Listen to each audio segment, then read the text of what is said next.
கற்றது உலகளவாகவும் கல்லாதது கைமண்ணளவாகவும் இருக்கட்டும். Hello everyone, எல்லாரும் எப்படி இருக்கீங்க? நல்லா இருக்கீங்களா? இனி நான் பேசுகிற டாபிக் என்ன அப்படின்னு பார்த்தீங்கன்னா, யூடியூப்ல நிறைய ஸ்கேம்ஸ் பற்றி எக்ஸ்போஸ் பண்ணணும், ஒரு அவேர்னஸ் கிரியேட் பண்ணணும் அப்படிங்கிறதுக்காக தான் இந்த சேனலை நம்ம வந்து கிரியேட் பண்ணணும். அதோட மெயின் மோட்டிவே வந்து அதுதான்.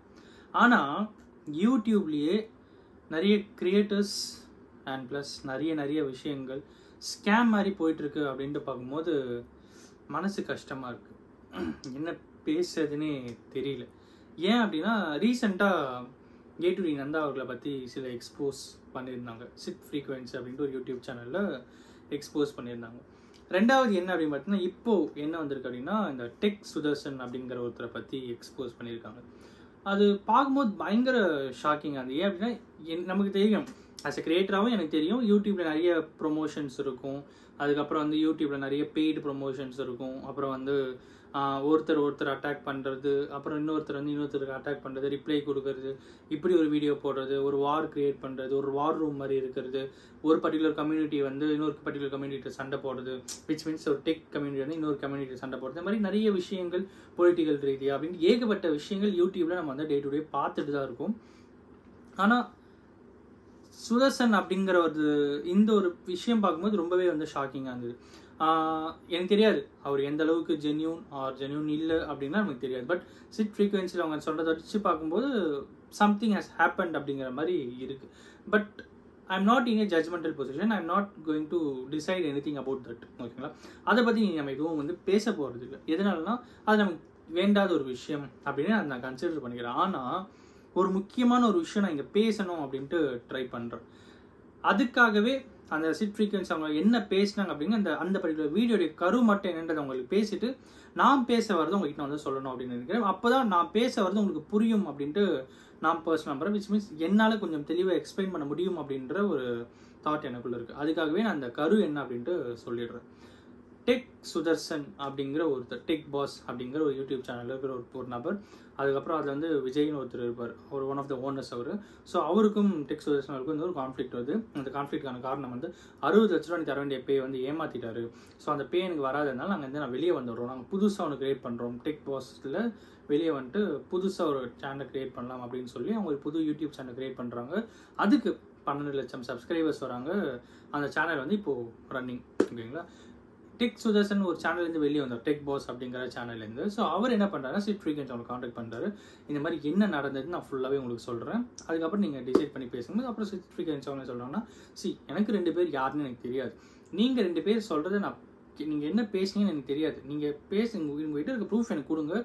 என்னோட பாயிண்ட் ஆஃப் வியூவில் எனக்கு அது வீடியோ எடுக்கணும்னு தோணுச்சுன்னா நான் எடுப்பேன். அப்படியே நான் எடுக்கணும் அப்படின்னும் போதும் நான் இந்த சைடும் அந்த சைடெல்லாம் பேச மாட்டேன், எனக்கு என்ன தோணுதோ அதை நான் பேசுவேன் அப்படின்ட்டு ஃபர்ஸ்ட் அவங்க கிளியராக மென்ஷன் பண்ணிட்டு அவங்க வந்து அதை எக்ஸ்போஸ் பண்ணுறாங்க. அது என்ன ஆகுது அப்படின்னு பார்த்தீங்கன்னா, அவங்க அவங்க போடுற வீடியோஸ் எல்லாத்துலேயுமே வந்து பெய்டு ப்ரொமோஷனாக இருக்குது. ஆனால் அவங்க வந்து வீடியோஸில் எதுவுமே பெய்ட் ப்ரொமோஷனை ஆட் பண்ணவே இல்லை. ஸோ இது வந்து பயங்கரமான ஒரு விஷயமா இருக்குது. ஏன் அப்படின்னா, இந்த பெய்ட் ப்ரொமோஷன் அப்படிங்கிற காலம் யூடியூப்பில் நம்ம வீடியோ போஸ்ட் பண்ணும்போது வரும். அது பெய்ட் ப்ரொமோஷனை போயிட்டு என்ன டீட்டெயில்ஸ் அப்படிங்கிறது கொடுக்கணும். பட் இவங்க எதுவுமே இல்லாமல் ஒரு நார்மலாக ஒரு வீடியோ போடுற மாதிரி போடுறாங்க. விச் மீன்ஸ் இப்போ எங்கிட்ட ஒரு ஃபோன் இருக்குன்னு வச்சுக்கோங்களேன். எக்ஸாம்பிள், இப்போ எங்கிட்ட ஒரு OnePlus ஃபோன் இருக்குது. ஓகேங்களா? இந்த OnePlus ஃபோனை பற்றி இப்போ நான் பேசணும் அப்படின்னு நினைக்கிறேன்னு வச்சுக்கோமே. இப்போ நான் என்ன பண்ணுறேன்னா, OnePlus கம்பெனிக்கே காண்டாக்ட் பண்ணி, நான் அதுக்குன்னு ஒரு ஏஜென்சி இருக்காங்க, அவங்களுக்கு காண்டாக்ட் பண்ணி நான் இந்த ஃபோனை பற்றி பேசணும்னா நீ இவ்வளோ பே பண்ணுங்க, அப்போ தான் இந்த ஃபோனை பற்றி பேசுவேன் அப்படிங்கிற மாதிரி அவங்ககிட்ட பேசி அவங்க ஒரு அமௌண்ட் கொடுப்பாங்க. அந்த அமௌண்ட்டை வாங்கினு அந்த ஃபோனை பற்றி பேசி இன்னொரு ஃபோனை டேமேஜ் பண்ணுறது, இன்னொரு ஃபோன் கிட்ட அந்த அமௌண்ட்டை வாங்கினு இன்னொரு ஃபோனை டேமேஜ் பண்ணுறதுன்ட்டு சுற்றி எல்லார்கிட்டையுமே அதாவது ஒரு மொபைல் ஃபோன் அவங்க பேசுகிறாங்கன்னா மினிமம் 4 lakh 5 lakh 3 lakh அப்படின்ட்டு பயங்கரமாக சார்ஜ் பண்ணி தான் எல்லா வீடியோஸுமே பெய்ட் ப்ரொமோஷன் வீடியோஸாக தான் இருந்திருக்கு. இன்ஃபேக்ட் ஏ2டி நந்தா அவர்களே அதை பற்றி பேசியிருக்காரு அப்படின்ட்டு ஒரு பக்கம் வந்து சொல்லியிருக்காங்க. ஸோ அதுலேயுமே அதை பற்றி இருக்குது. அந்த வீடியோவில் சிட் ஃப்ரீக்வன்சி அவங்க பேசின வீடியோவில் அதுவும் இருக்குது. ஸோ ஒரு கிரியேட்டர் பண்ணுற தப்பை பார்க்கும்போது பயங்கர ஷாக்கிங்காக இருக்குது. இன்றைக்கி நான் இதை பற்றி தான் பேச வரேன் அப்படின்னு பார்த்தீங்கன்னா டெஃபினட்டாக இல்லை. இன்றைக்கி நான் இதை பற்றி நான் பேசவே இல்லை. அது அவங்களோட பிரச்சனை. கரெக்டுங்களா? அது நமக்கும் அதுக்கும் சம்மந்தமே இல்லாத ஒரு விஷயம்தான். Tech boss versus Sudharsan versus Sid ஃப்ரீக்வன்சின்னு சொல்லிட்டு அது அவங்களுடைய பிரச்சனையாக அது வந்து இருந்துட்டு போட்டோம். ஆனால் நான் உங்ககிட்ட ரொம்பவே ஒரு முக்கியமான விஷயம் பேசணும்னு நினைக்கிறேன்.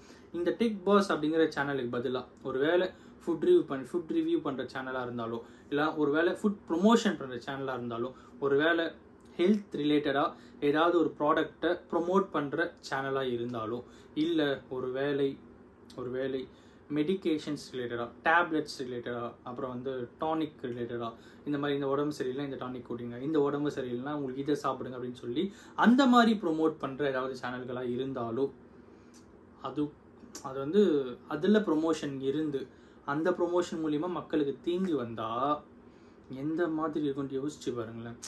இது டெக் சம்மந்தப்பட்டது அப்படின்னு வரும்போது ஒரு அதிகபட்சம் மொபைல் ஃபோன், லேப்டாப்பு, அப்புறம் கேமராஸு, அப்புறம் அப்ளிகேஷன்ஸு, ஸோ இந்த மாதிரி ரிலேட்டடாகவே அது வந்து டெக்னாலஜி ரிலேட்டடாக அது வந்து போயிடும். பட் ஹெல்த் ரிலேட்டடாக இந்த இஷ்யூ எங்கன்னா எக்ஸ்போஸ் ஆகுமானால், இந்த இஷ்யூ எங்கேயாவது நடந்துட்டு இருக்குமானால், நான் யாருமே வந்து பாயிண்ட் அவுட் பண்ணேன். இன்ஃபேக்ட் நீங்கள் அதை பற்றி யாருமே தெரியாது. ஓகேங்களா, இந்த மாதிரி யூடியூப் சேனல்ஸ் இருக்காங்க, இவங்க இதை ப்ரொமோட் பண்ணுறாங்க, அதெல்லாம் எனக்கு எதுவுமே தெரியாது. ஐ எம் ஜஸ்ட் சேயிங், நம்ம வந்து ஒரு டெக்கை ஃபாலோ பண்ணுறவங்க நிறைய பேர் இருக்காங்க. ஈக்குவலாக இந்த சைடு யார் இருப்பாங்க அப்படின்னு பார்த்தீங்கன்னா, நான் வெயிட் லாஸ் பண்ணணும் அப்படின்னு நினைக்கிறவங்க இருப்பாங்க, வெயிட் கெயின் பண்ணணும் அப்படின்னு நினைக்கிறவங்க இருப்பாங்க, ஃபிட்னஸாக இருக்கணும் அப்படின்னு நினைக்கிறவங்க இருப்பாங்க, ஸோ எனக்கு உடம்பு கொஞ்சம் பருமன் வரணும் அப்படின்னு நினைக்கிறவங்க இருப்பாங்க. ஸோ இந்த மாதிரி நினைக்கிறவங்களும் நம்ம யூடியூப் கம்யூனிட்டியில் இருக்க தான் செய்வாங்க. ஸோ அவங்களுக்குன்னு ஒரு குரூப் இருக்கும், அவங்களுக்குன்னு ஏதாவது சில சேனல்ஸ்லாம் இருக்கும். அந்த மாதிரி சேனல்ஸ் இந்த மாதிரி சில ப்ராடக்ட்ஸ் கிட்ட ஏஜென்சியாக இருந்து ப்ரொமோட் பண்ணாங்கன்னா அதில் உண்மை இருக்குமானால் ஓகே, உண்மையே இல்லைன்னா எந்த அளவுக்கு ரிஸ்க்காக இருக்கும்னு சொல்லிட்டு யோசிச்சு பாருங்க. நான் திரும்ப நான் என்ன சொல்ல வரேன் அப்படின்னா, சோஷியல் மீடியாவை நம்பி நம்மளோட லைஃப்பை நாம் வந்து ஜஸ்ட் லைக் தட் எடுத்துகிட்டு போக வேண்டாம் அப்படிங்கிறது தான் இந்த வீடியோ மூலிமா நான் உங்ககிட்ட சொல்லணும் அப்படின்னு நினச்சேன். கேரளாவில் ஒருத்தர் அவங்க என்ன பண்ணியிருக்காங்க அப்படின்னு பார்த்தீங்கன்னா, யூடியூப்பை பார்த்து செல்ஃபாக தனக்குத்தானே பிரசவம் பார்த்து அந்த குழந்தைய கொன்று போட்டிருக்காங்க. இது கேரளாவில் நடந்திருக்கு. அதே மாதிரி இன்னொரு சம்பவம் என்ன இருக்குன்னா, ஒரு பிரெக்னன்ட் லேடி யூடியூப்பை பார்த்து ஹாஸ்பிட்டல் எதுக்குமே போகாமல் நான் வந்து குழந்தைய பெற்றுக்கிறேன், நான் எதுவுமே சாப்பிட மாட்டேன், யூடியூப்ல ஒருத்தர் சொல்கிறாங்க அதை மட்டும் தான் நான் சாப்பிடுவேன் அப்படின்னு சொல்லி அதை மட்டுமே பாயிண்ட் அவுட் பண்ணி சாப்பிட்டு அவங்களோட டெலிவரி டைமில் ஓவராக ப்ளீடிங் ஆகிட்டு அவங்க டெலிவரி டைமில் ஹாஸ்பிட்டல் கூட போக முடியாமல் வீட்லேயே நானே ட்ரை பண்ணுறேன், தனக்கு தானே பிரசவம் பார்த்துறேன்னு சொல்லி ட்ரை பண்ணி இறந்து போயிருக்காங்க. இந்த மாதிரி சம்பவங்களும் நம்மளை சுற்றி நடந்துட்டு தான் இருக்குது. நம்ம வந்து ஜஸ்ட் லைக் தட் ஒரு ஸ்கேம் பற்றி பேசுகிறோம், ஒரு மணி ரிலேட்டடாக பேசுகிறோம் அப்படின்லாம் கிடையாது. நம்ம சேனலில் அதிகபட்சம் ஹெல்த் ரிலேட்டடாக பேசியிருக்கவே மாட்டோம். பிகாஸ் நமக்கு அதை பற்றி தெரியாது. ஒருத்தரோட உடல்நிலை எப்படி இருக்கும் அப்படின்னு நமக்கு தெரியாது. ஜஸ்ட் லைக் இந்த மாதிரி விஷயம் பண்ணினா உங்களுக்கு உடம்பு குறைஞ்சிரும், இந்த விஷயம் பண்ணினா உங்களுக்கு உடம்பு கெயின் ஆகிடும் அப்படின்ட்டு பேசுகிற சேனல் நம்ம கிடையாது. அப்படின்ற ஒரு விஷயம் நமக்கு தேவையில்லை. கரெக்டுங்களா? நான் உங்ககிட்ட ஒரு அவேர்னஸ் கிரியேட் பண்ணணும் அப்படிங்கிறதுக்காக தான் இந்த வீடியோ நம்ம வந்து மேக் பண்ணிட்டு இருக்கோம். இந்த சேனலோட மெயின் மோட்டிவுமே அதுதான். அப்படி இருக்கும்போது யூடியூப்பை பொறுத்த வரைக்கும் நிறைய விஷயங்கள் இருக்குது. இதில் நல்லதும் இருக்குது, கெட்டதுமே இருக்குது. நாம் எந்த அளவுக்கு நல்லதை எடுத்துக்கிறோம் அப்படிங்கிறது ரொம்ப ரொம்ப இம்பார்ட்டண்ட்டான ஒரு விஷயம். நல்லது அப்படின்னு வரும்போது ஆடியோ புக்ஸ் இருக்குது, படிக்கலாம். நம்ம புக்ஸ் படிக்க தான் கஷ்டப்பட்டு இருக்கோம், ஆடியோ புக்ஸ் படிக்கலாமே. பியாண்ட் தி ஆர்டினரி அப்படின்ட்டு ஒரு யூடியூப் சேனல். ஸோ அவங்களுடைய புக்ஸ்லாம் அவ்வளோ சூப்பராக இருக்குது. பயங்கரமாக அவங்க அந்த பயங்கரமாக பேசுகிறாங்க. பயங்கரமாக இந்த சென்ஸ் அந்த புக்கு ஃபுல்லாக அவ்வளோ அழகாக எக்ஸ்பிளைன் பண்ணுறாங்க. பியாண்ட் தி ஆர்டினரி அப்படின்ற ஒரு யூடியூப் சேனல். அப்புறம் வந்து ஆர்ஜே ஷா அவர்கள், அவங்களுடைய வீடியோ ஒரு டைம் பார்க்கும்போது அவ்வளோ இன்ஸ்பைரிங்காக இருக்கும். எம்ஜி அவர்கள், மதன் கௌரி அவர்கள். So they or something like ஒரு இன்ஃபர்மேட்டிவ் சேனல்ஸாக இருப்பாங்க, நாலேஜ் ஷேரிங் சேனல்ஸாக இருப்பாங்க, ஒரு புக் ரீடிங்காக இருக்கும். ஸோ அது ஒரு வேல்யூபுளாக இருக்கும். நீங்கள் 1 மணி நேரம் யூடியூப் நீங்கள் ஸ்பெண்ட் பண்ணுறீங்கன்னா அந்த 1 மணி நேரம் இந்த ஆடியோ புக்ஸு இந்த மாதிரி விஷயங்களை ஸ்பெண்ட் பண்ணிங்கன்னா உங்களோட நாலேஜ் வளரும். கரெக்டுங்களா? ஸோ அதெல்லாம் விட்டுட்டு நிறைய குப்பைங்களும் நம்ம யூடியூப்ல நம்மளால் பார்க்க தான் முடியுது. எப்படின்னு நான் நிறைய பார்த்துருக்கேன். என்னோட குழந்தைக்கெல்லாம் வந்து ஷார்ட்ஸ்லாம் பார்க்கணும் அப்படின்ட்டு நான் திட்டினாலும் என்ன ஆகும் அப்படின்னு பார்த்தீங்கன்னா, ஷார்ட்ஸ் பார்க்கணும் அப்படின்வாங்க. ஷார்ட்ஸ் போகும்போது என்னென்ன ஷார்ட்ஸ் போயிருக்கும் அப்படின்னு பார்த்தீங்கன்னா, ஒரு கிளிக் பண்ணால் புல்டோசர் வரும், ஒரு கிளிக் பண்ணால் லாரி வரும்.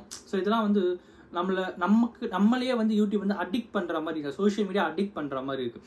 இதெல்லாம் தாண்டி யூடியூப்பை பார்த்தே மரணித்தவர்களும் நம்ம சொசைட்டியில் இருந்திருக்காங்க அப்படிங்கிறதையும் இந்த வீடியோ நம்ம கிட்ட பேசணும். ரொம்ப ரொம்ப ஸ்ட்ராங்காக இதை நம்ம கிட்ட பேசணும் அப்படின்னு நான் சொல்லணும் அப்படின்றதுக்காக தான் இன்னைக்கு சுதர்சன் அவர்களை பற்றி நான் பேச வேண்டிய ஒரு விஷயமாச்சு. சுதர்சன் அவர்களை பற்றி நம்ம பேசணும் அப்படிங்கிறது நம்மளோட இன்டென்ஷன் கிடையாது. ஆனால் யூடியூப்பை பொறுத்த வரைக்கும் நம்ம ஸ்க்ரீனில் பார்க்கறது தான் உண்மை அப்படின்ட்டு நிறைய பேர் நம்பின்னு இருக்காங்க. ஸோ அது ரொம்ப ரொம்ப தப்பான ஒரு விஷயம் அப்படிங்கிறது தான் இந்த வீடியோவில் உங்ககிட்ட பேசணும் அப்படின்னு. பியாண்ட் த ஸ்க்ரீன், ஆஃப் ஸ்க்ரீனில் அவங்களோட ரியல் ஃபேஸ் ஆஃப் ஸ்க்ரீனில் தான் தெரியும். நிறைய பொலிட்டிக்கல் ரிலேட்டடாக ரிவ்யூஸ் கொடுக்குறவங்களும் எக்ஸ்போஸ் ஆனது நம்ம யூடியூப்பில் தான். நிறைய ஓகே. ஸோ யூடியூப்பை பொறுத்த வரைக்கும் கேர்ஃபுல்லாக ஹேண்டில் பண்ணுங்க அப்படிங்கிறது தான் இந்த வீடியோ உங்ககிட்ட சொல்லணும் அப்படின்னு நினச்சேன். யூடியூப் அப்படின்னு வரும்போது 5 வயசு 6 வயசு 2 வயசுலேருந்து 60 வயசு 70 வயசு வரைக்கும் இன்னைக்கு யூடியூப் பார்க்காதவங்களே கிடையாது. ஸோ அந்தளவுக்கு நிறைய பேர் யூடியூப் பார்த்துட்டு இருக்காங்க.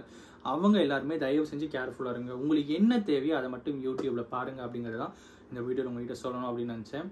அண்ட் ஆடியோ புக்ஸ் நிறையவே இருக்குது, நிறைய புக்ஸ் இருக்குது. ஸோ அது எல்லாமே கேட்டு பாருங்கள், படித்து பாருங்கள். ரொம்ப அழகாக இருக்குது. ஸோ நம்மளோட நாலேஜும் வளரும் அப்படிங்கிறதுக்காக தான் அந்த விஷயத்தை உங்கள்கிட்ட நான் சொன்னேன். இந்த வீடியோ யாருன்னா ஒருத்தருக்கு நாலேஜ் ஷேரிங்காக இருந்து அவங்களோட லைஃப்பில் ஒரு மிகப்பெரிய சேஞ்ச் எடுத்துகிட்டு வரதுக்கு இந்த வீடியோ உதவும் அப்படிங்கிற ஒரு மிகப்பெரிய நம்பிக்கையோட இந்த வீடியோ முடிக்கிறேன். Thank you so much.